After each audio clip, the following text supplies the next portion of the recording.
Teman-teman setia saya, jumpa lagi dengan kami di Lister Brutu Channel.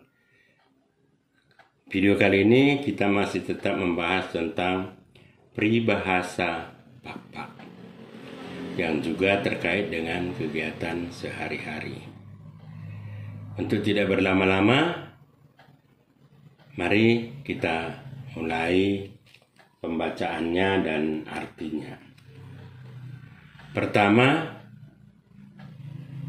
mengite babah golok iteruhna ranco. Bahasa Indonesianya, meniti di mulut parang dan di bawahnya ranjau. Mulut parang dan ranjau seperti kita ketahui sangat tajam, sehingga setiap orang takut untuk menginjaknya. Arti ungkapan ini dikatakan kepada orang yang berbuat kesalahan yang sangat besar sehingga sulit untuk dimaafkan ataupun sulit untuk dibela orang lain. Itu artinya kira-kira. Peribahasa kedua, ipalkoh sangkalen mengena penggel. Bahasa Indonesianya, dipukul talenan telinga merasa.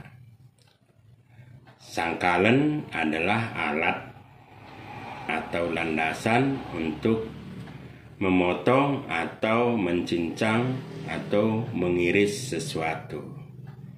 Itu sangkalan, dalam Indonesia disebut dengan talenan.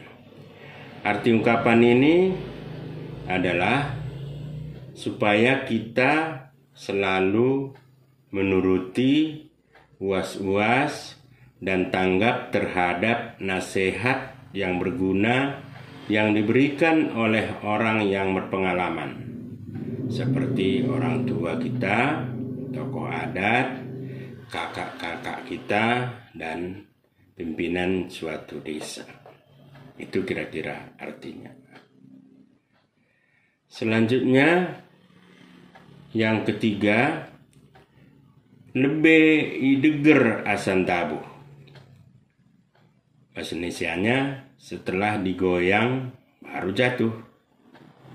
Ya, jadi segala sesuatu kalau kita misalnya mau mengambil buah, sering sekali kita goyang baru buahnya akan turun. Jadi peribahasa ini dikatakan kepada orang yang sulit untuk mengerti tentang sesuatu, atau malah pura-pura tidak tahu, dan bisa juga dikatakan kepada seseorang yang sangat kikir. Jadi setelah diberi syarat tertentu atau telah dijelaskan secara terus terang, baru dia paham dan mengerti. Ya. Selanjutnya yang keempat, ini adalah bagai peman buah tenger. Ya, jadi ini agak susah menerjemahkannya karena saya tidak tahu bahasa Indonesia. Tapi kira-kira demikian. Seperti menunggu jatuhnya buah tenger. Ya. Jadi ini sebenarnya tenger ini adalah buah kayu yang walaupun telah busuk tapi susah untuk jatuh dari pohonnya. Jadi ungkapan ini menyatakan tidak adanya kepastian terhadap sesuatu, baik itu harapan maupun cita-cita bagi seseorang. Itu yang keempat. Yang kelima, oda termela-melaken cining iabe. Bahasa Indonesianya, untuk apa malu bekas luka di wajah. Bekas luka di wajah memang tidak dapat ditutupi dan selalu pasti dilihat orang lain.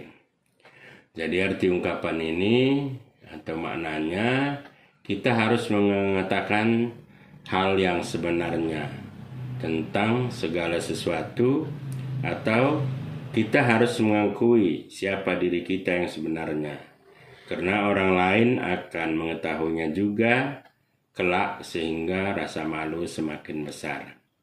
Bisa juga kiasan ini mengartikan adanya kejujuran atau keterus-terangan seseorang terhadap orang lain, siapa dirinya dan apa yang dilakukannya. Demikian saja video kita tentang perumpamaan atau peribahasa Pak kali ini. Nanti kita akan lanjut lagi untuk membahas peribahasa berikutnya. Sekali lagi, jangan lupa kepada para penonton setia saya untuk selalu memberi komentar, like, dan sangat berterima kasih kalau juga penonton yang baik hati men-share video kami ini. Bagi penonton yang baru pertama sekali melihat video ini, jangan lupa untuk subscribe. Demikian saja, salam sehat untuk kita semua. Mudah-mudahan diberi semua umur panjang. Juan Jua Banta Karina, Oang.